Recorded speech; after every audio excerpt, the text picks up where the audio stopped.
மனுஷனுடைய வாழ்க்கையில மனுஷனுடைய நிலைமையில என்னன்னா, இந்த காரியம் இவங்களுக்கு இல்ல, இந்த காரியம் அவங்களுக்கு இல்ல, இது நான் பண்ண மாட்டேன் இல்ல, அதை நீங்க செய்யாது, நீங்க சர்ச்சுக்கு போனா நான் வர மாட்டேன். குடும்பத்துல 4 பேர்ல 2 பேர் சர்ச்சுக்கு சொல்றது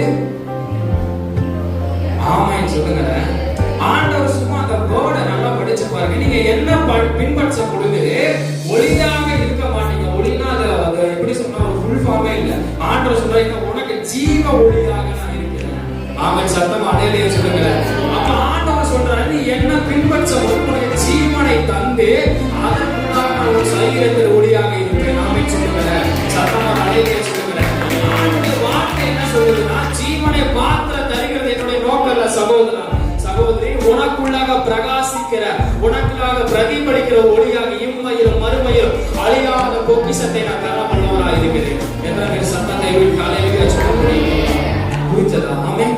அப்ப ஆண்டவர் வசனம் என்ன சொல்றதுன்னா, அந்த இடத்துல நீ என்ன பின்பற்றி ஆமென், இன்மையிலும் தாழ்மையிலும் ஆமென், கஷ்டத்திலும் துன்பத்திலும் என்ன பண்ணுமா, என்ன பின்பற்று ஆமென். நம்முடைய வாழ்க்கையில நினைச்சு பாருங்க, கஷ்டம் வந்தா ஆண்டவரை தேடுமா, இல்ல துன்பம் வந்தா தேடுமா ஆமென் சொல்லி இல்ல. கடைசி போதகர் மீட்டிங்ல கூட ஒரு பாஸ்டர் சொன்னார், அருமையா சொன்னார். என்னன்னா, சிறு பிள்ளைகள் ஜெபம் எப்படி பாருங்க, எப்பா என்ன ஆசீர்வதிங்க, என்ன பலப்படுத்தி குடும்பத்தை பாத்துங்க.